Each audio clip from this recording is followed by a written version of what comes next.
O senhor, acompanhando a política brasileira, há sempre um clamor de setores considerados extremistas contra o Supremo Tribunal Federal. Inclusive, nem sei se esses setores sabem das atribuições do Supremo, mas falam, e alguns inclusive defendendo o ato institucional número 5. Uma vez até, eu comentando no nosso programa, eu fui perguntar para uma dessas pessoas, ele estava com um cartaz escrito A e 5, eu falei, o que é a letra A? Não sabia. Eu falei, ato, o que é o I? Não sei. Ele falou, eu falei, institucional. E eu falei, o número 5 o senhor sabe, né? Sei. Eu falei, depois foram mais 12, teve 17 atos institucionais. As pessoas não têm ideia e criticam, né, violentamente o Supremo Tribunal Federal, especialmente um ministro que virou uma espécie de símbolo do ataque extremista, que é o ministro Alexandre Moraes. O senhor, acompanhando o desenrolar do Supremo, todos esses acontecimentos, o papel do ministro, como relator especificamente agora, que opinião o senhor tem do ministro Alexandre Moraes? Ele está aplicando o regimento interno e a primeira turma também. O regimento interno, que é lei em sentido material, dispõe sobre as competências, complementarmente, a lei e a Constituição, sobre as competências monocráticas, singulares e individuais, portanto, de cada um dos ministros, sobre as competências chamadas, o nome é feio, turmárias, das duas turmas, e sobre as competências plenárias. Ele tem demonstrado que tem agido conforme o regimento interno. Esse núcleo todo está sendo julgado pela primeira turma, porque o regimento interno assim dispõe. Nada impedia que um ministro ou outro propusesse a afetação do processo, ou seja, o deslocamento da competência para o pleno. Se quisesse, poderia fazer, em busca talvez de maior visibilidade, maior legitimidade social. Afinal, 11 são 11 cabeças, 11 vocações, 11 justificativas, 11 experiências, mas não significa que deixando, como está no regimento interno, que o processo seja tramite até o fim pela primeira turma, nada é inconstitucional, é regimental. Regimentalmente, o artigo 96, número 1, está previsto na Constituição. Então, eu não critico o ministro Alexandre de Moraes, não. Ele não dita, eles dizem assim, mas... e até governos estrangeiros que tentam interferir no Supremo Tribunal Federal, algo que eu confesso ao senhor, nunca imaginaria na minha vida assistir, ser testemunha presencial do que está ocorrendo. Então, nesse sentido, ele não é um ditador e nós... É uma pergunta. E nós não estamos numa ditadura? Porque dizem que nós somos uma ditadura comunista, inclusive. Não estamos. Nós estamos sob a regência de uma Constituição que faz do Supremo o guardião maior, daí Supremo, dela mesma formalmente e do princípio por ela consagrado, veiculado como Supremo também, que é o da democracia. Olha, veja bem, primeiro, quem redigiu a Constituição foi a nação brasileira, no exercício de um poder que só ela detém, o poder constituinte. Quando dizem poder constituinte originário, é uma redundância. Se é constituinte, é originário. E quando dizem poder constituinte derivado, é uma erronia. Se é derivado, é porque não é constituinte. Então, a nação brasileira, no exercício legítimo de um poder constituinte, elaborou essa Constituição, lei das leis. Única lei que não tem número, volto a dizer. Lei suprema. Lex maxima, em latim. E nessa lei, a democracia é o princípio dos princípios, o princípio continente. Não porque eu queira, Vila, não porque você queira. Não porque nossos ouvintes ou espectadores queiram, é porque está na Constituição. Né?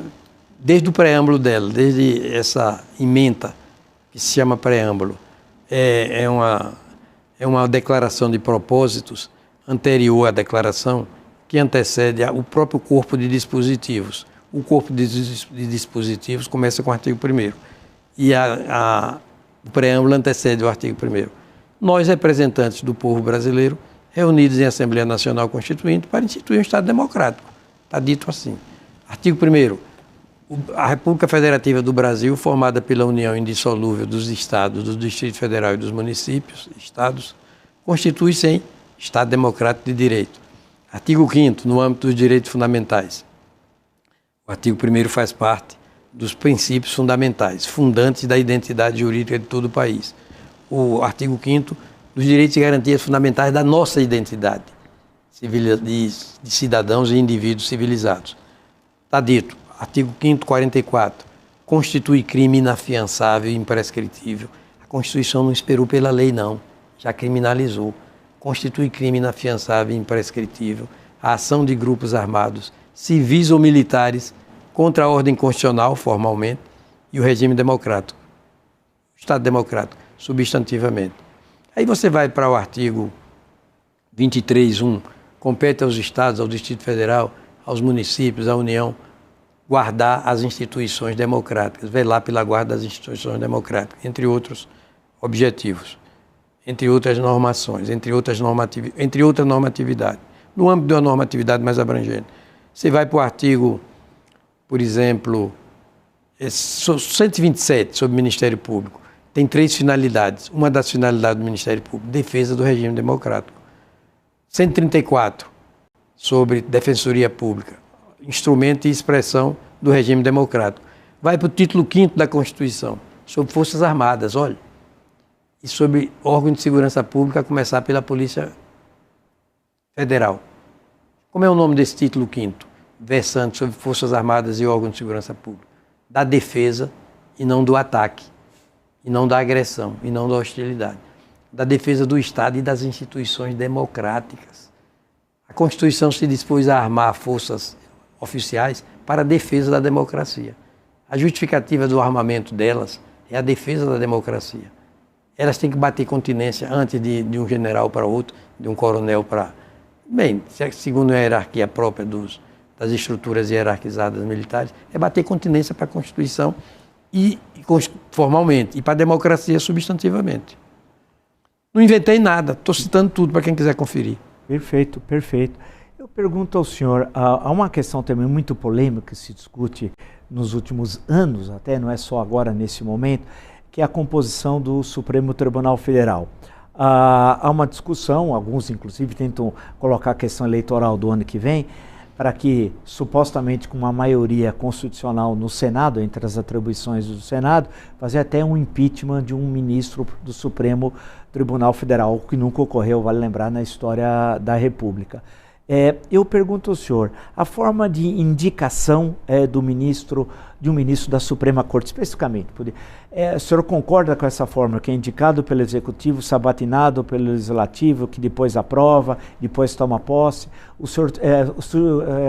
A idade expulsória de 70 passou para 75 anos. A expulsória. Expulsória, né, que é uma expressão... Português é outra, né? A língua luso-brasileira é outra. Agora, alguns falam que, por exemplo, alguns países europeus têm mandato. Qual é a opinião do senhor? Deve-se manter o sistema atual? Deve-se alterar? Eu acho que sim, deve-se manter. Entendo que sim. Deve-se manter a fórmula atual de investidura como gênero, como processo de um ministro do Supremo, porque os 3 poderes participam. Olha, o presidente da República indica o ministro, submete o nome ao Congresso Nacional, mais de perto ao Senado Federal. O Senado aprova. Olha, o segundo poder, convenhamos que aprove. Volta para o presidente da República, que baixa o decreto de nomeação. O Supremo recebe, o Poder Judiciário, portanto, e marca a posse, e dá a posse.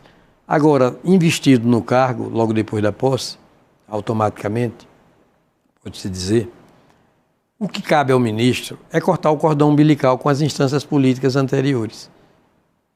É ser grato no plano pessoal, rigorosamente pessoal, mas não no plano funcional. Não se agradece com o exercício do cargo. É entender que, a partir dali, deve obediência à Constituição. E deve exprimir uma vontade do individual e também colegiado, da primeira turma e da primeira ou segunda turma e do colegiado. E se tornar independente, como diz a Constituição. Olha, os poderes são independentes e harmônicos entre si, artigo 2º. A independência, isso é uma ordem lógica e cronológica. Primeiro, a independência, não se abre mão da independência. E não, agora, pode-se eventualmente sacrificar a autonomia. A autonomia não. Independentes e autônomos e harmônicos entre si. A harmonia pode ser quebrada eventualmente para preservar a independência. Não se sacrifica a independência para homenagear a harmonia. Se tiver de sacrificar um, tem que ser a harmonia. Mas é temporariamente. Depois, tudo volta ao normal, tudo volta à concórdia. Então, eu acho que a Constituição é de bom aviso. é ajuizada, é coerente. E essa forma de designação que o senhor expôs, o senhor acha que nós temos desde da primeira Constituição Republicana, né, em 1891, deve se manter? Deve se manter. Olha, cada povo tem sua história, tem sua identidade jurídica, tem seu passado, seu presente. Só agora é que está se questionando isso, porque o Brasil passa por um período de conturbação institucional até. Não estão funcionando as instituições, mas as pessoas estão biliosas, estão mal-humoradas, estão raivosas, estão antagonizadas, muito ideológicas em torno digamos, de certas concepções. O Brasil, o ministro de Estado, o ministro do Supremo Tribunal Federal, melhor dizendo, o ministro do Supremo Tribunal Federal deve se compenetrar de que não tem que dar satisfações ao governo que o nomeou, de onde proveio, às instâncias políticas de onde cada ministro proveio. E nem deve decidir jogando para a plateia, fazendo cortesia com chapéu alheio, né? Não deve decidir, senão fundamentadamente, como diz a Constituição, fundamentação técnica sob pena de nulidade e publicizando suas decisões também sob pena de nulidade. Agora, deve dar satisfações à opinião pública, não é cortejar a opinião pública, isso é demagogia, mas deve satisfações, fundamentando muito bem suas decisões, publicizando muito bem suas decisões, debatendo as decisões, processando no rigor da lei, no rigor das leis e da própria Constituição. É uma questão de depuração dos costumes. Nós estamos numa fase em que a internet trouxe um tipo de informação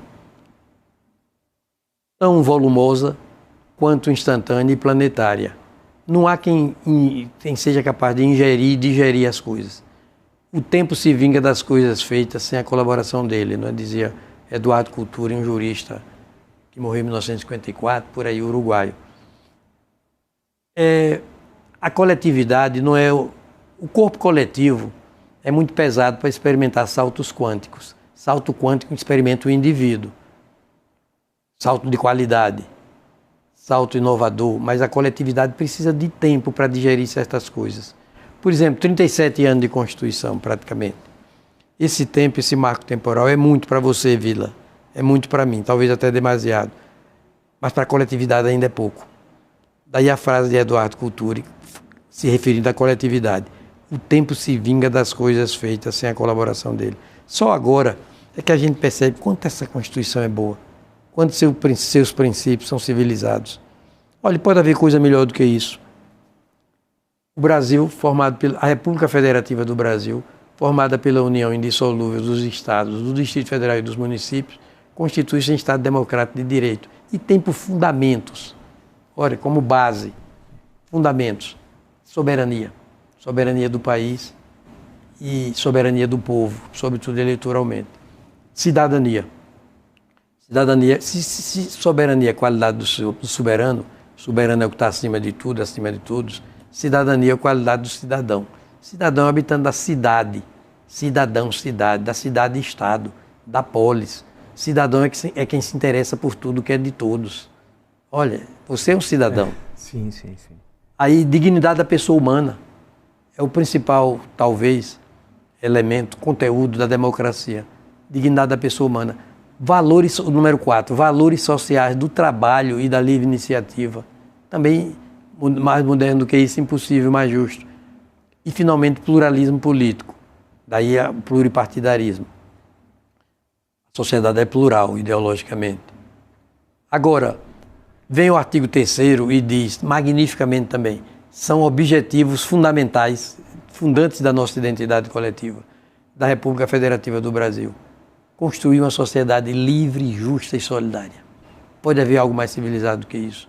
Garantir o desenvolvimento nacional, o desenvolvimento de todos. Todos ganham se todos ganham. Número 3, erradicar a pobreza e a marginalização. Olha, Santo Agostinho dizia, sem um mínimo de bem-estar material não se pode sequer servir a Deus. Por volta de 430 antes de Cristo, né? Sem um mínimo de bem-estar depois de Cristo. Depois de Cristo. Sem um mínimo de bem-estar material, não se pode se vir a Deus. Olha que verso social belíssimo de Santo Agostinho. E, finalmente, promover o bem de todos. Como é que se promove o bem de todos? Sem preconceito de nenhum tipo. Nem de idade, nem de sexo, nem de ideologia, sem preconceito de gênero, de orientação sexual também.